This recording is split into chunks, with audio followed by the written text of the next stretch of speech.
तो आज हम लोग का ग्रुप डिस्कशन रहेगा। एजुकेशन सिस्टम्स के बारे में हम लोग बात करेंगे कि आजकल इसमें क्या क्या चैलेंजेस और बैरियर्स सामने आ रहे हैं, क्या इसमें अपॉर्चुनिटीज़ भी हैं। और ख़ास तौर पर हम लोगों का फोकस रहेगा कि कायस्थ लोगों को लेकर के इस पे हम लोग बातचीत करें, क्योंकि कायस्थ लोग ज़्यादातर पढ़ाई लिखाई के लिए ही जाने जाते हैं और एजुकेशन ही हम लोगों का मेन काम धंधा आज तक का रहा है। तो इस फील्ड में जो भी चेंजेस आ रहा है उसका सबसे ज़्यादा असर कायस्थ लोगों पर पड़ना बहुत स्वाभाविक है। इसी विषय पे हम लोग आज बात करने का लिए आज एक नया फॉर्मेट पे बात करेंगे, एक ग्रुप डिस्कशन के फॉर्मेट में। और ये भी एक मल्टी डायमेंशनल डिस्कशन रहेगा कि बजाय कि किसी एक ही टॉपिक पे हम लोग बहुत डिटेल में जाने के बजाय इसी इशू को कई सारे अलग अलग एंगल से व्यू करने के लिए देखते हैं और देखते हैं किस तरीके की बातें सामने निकल कर आ पाती हैं, विचारों का मंथन हो पाता है। तो एक एक करके स्टार्ट करिए, जिसके पास जो भी कुछ आइडिया है इस विषय पे बोलने के लिए वो अपना बात रखे। फिर उसी विषय पे किसी को कुछ अगर ऐड करना हो या कुछ सवाल जवाब हम लोग कर सकते हैं तो वो करें। फिर एक पॉइंट जब ख़त्म हो जाता है तो फिर एक अगला पॉइंट पे हम लोग बात कर सकते हैं। ऐसे करते हुए देखते हैं कि हम लोग कितने पॉइंट्स को आज कवर कर पाएँ। और टॉपिक तो ऐसा बहुत बड़ा है, तो पूरा संभावना है कि आने वाला 1-2 वीक तक भी ये चलते रह सकता है। तो देखते हैं आज के इस फॉर्मेट में कैसा रहता है। फिर अगले बार से होगा तो सेम फॉर्मेट रखेंगे या फिर प्रेजेंटेशन बना के भी कर सकते हैं, जैसा रहेगा। तो सबसे पहले हम ही स्टार्ट करते हैं। पहला जो एक बिंदु जिस पे कि बात किया जाना चाहिए एजुकेशन सिस्टम को लेकर के, तो एकदम शुरू से स्टार्ट करते हैं। तो सबसे पहला जो बात दिमाग में आता है कि एजुकेशन आखिर दिया कैसे जा रहा है लोगों को देश में। तो जैसा कि हम लोग जानते हैं कि पहले गुरुकुल सिस्टम होता था, वहाँ पे लोग अपने गुरु के यहाँ जाकर रहते थे, वहीं पे उनकी पढ़ाई लिखाई होती थी। और उस सिस्टम में क्या प्रोज एंड कॉन्स थे, इस पे हम लोग विचार कर सकते हैं।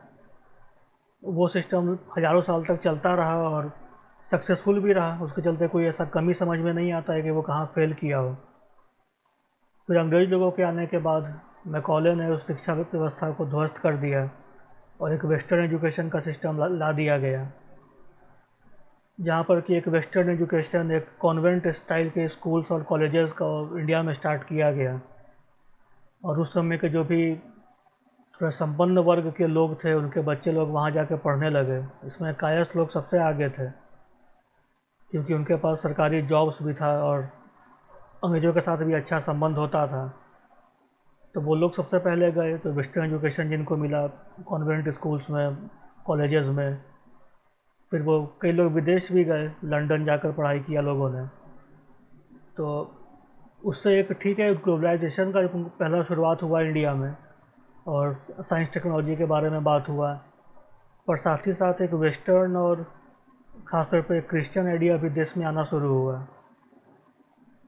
वो भी एक दौर चला। फिर इसी में से लोग निकले जो कि स्वतंत्रता संग्राम में भी पार्टिसिपेट किए, वो भी काम हुआ एक तरीके से होते होते।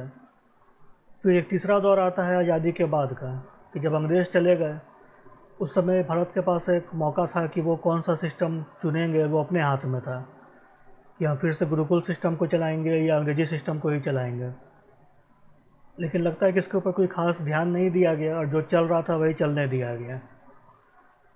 और अभी जो एक सिस्टम चल रहा है ये बिल्कुल वही सिस्टम है जो मैकॉले चाहता था। एक वेस्टर्न एजुकेशन ही दिया जा रहा है स्कूल कॉलेजेस में।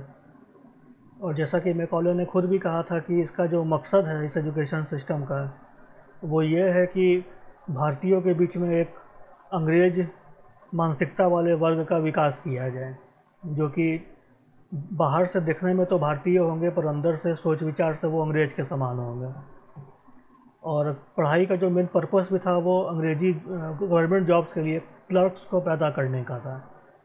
ऐसा मतलब लिखा हुआ कई जगह पर हिस्ट्री में हम लोगों को मिलता है, हम लोगों ने पढ़ा भी है कि इसी पर्पस से वैसा पढ़ाई बनाया गया।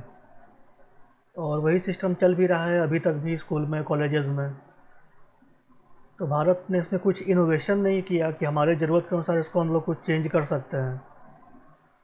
और ये चीज़ चला 60-70 सालों तक चलते रहा। सरकारी स्कूल्स की हालत अच्छी नहीं रही, प्राइवेट स्कूल्स का बोलबाला हो गया है। और ये भी एक बिज़नेस की तरह है जहाँ बिल्कुल पैसा कमाने के लिए काम किया जा रहा है। तो ये सब सिचुएशन अभी के हैं। अब आगे का भी हम लोग अगर विचार करें कि आगे क्या हो सकता है, तो जैसा कि अब पिछले 10-15 सालों में ही देख सकते हैं कि इंटरनेट का बहुत ज़्यादा पेनिट्रेशन बढ़ गया है सोसाइटी में। 10 साल 15 साल पहले तक जो चीज़ सोचना भी मुश्किल था, वो चीज़ अब बहुत आम हो गया है। इसी ट्रेंड को अगर आगे हम लोग प्रोजेक्ट करते हैं, तो आगे भी हम लोग उम्मीद लगा सकते हैं कि ये चीज़ और बढ़ेगा। इंटरनेट के ज़रिए पढ़ाई और साथ में एआई वगैरह के आने के चलते भी अब एजुकेशन सिस्टम में क्या बदलाव आएगा। ख़ासतौर पर जो वेस्टर्न एजुकेशन का जो पर्पस ही था कि एक क्लर्क क्लास बनाने का जो बात था, तो एआई के आने से सबसे पहले तो इसी क्लास को परेशानी होने वाली है, क्योंकि एआई सबसे पहले जो लो लेवल लो स्किल वाले जॉब्स हैं उनको ही एआई रिप्लेस कर भी सकता है। तो ये तो पूरे एक समाज के सामने एक बहुत बड़ा प्रश्न है, इंडिया में भी और पूरे दुनिया के सामने भी। लेकिन हम लोग इस पर भी विशेष फोकस करें कायस्थ लोगों के बारे में, क्योंकि हमारे यहाँ पढ़ाई लिखाई पर ही ज़्यादा जोर दिया जाता है। खेती बाड़ी का या बिज़नेस का कोई वैसा बहुत कल्चर नहीं है, और एक मानसिकता है कि पढ़ाई लिखाई करना, जॉब लेना, वो भी खासतौर पर सरकारी जॉब अगर हो सके। प्राइवेट भी लोग कर रहे हैं, लेकिन वहाँ पर भी देखने को ये मिलता है कि जो अधिकतर जॉब्स हैं वो वही लो क्लास वाले ही जॉब्स हैं, जिसमें कि एआई का जो आगमन है वो बहुत कुछ चेंज ला सकता है। तो अभी सिचुएशंस को कैसे एनालाइज़ किया जाए, कैसे इसमें हम लोग अडेप्ट और इवॉल्व कर सकते हैं, इस पर विचार करना चाहिए।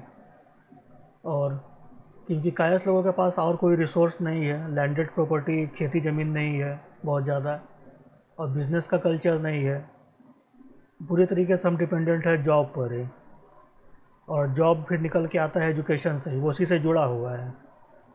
कैरियर पे हम लोग अलग से भी आगे बात करेंगे, पर आज हम लोग एजुकेशन पर ही ज़्यादा फोकस करेंगे। लेकिन इस चीज़ को भी एक बैक ऑफ द माइंड रखना चाहिए। तो अब इस पर आप लोग एक एक करके अपना विचार दीजिए। इसी पर पहले हम डिस्कशन स्टार्ट करते हैं।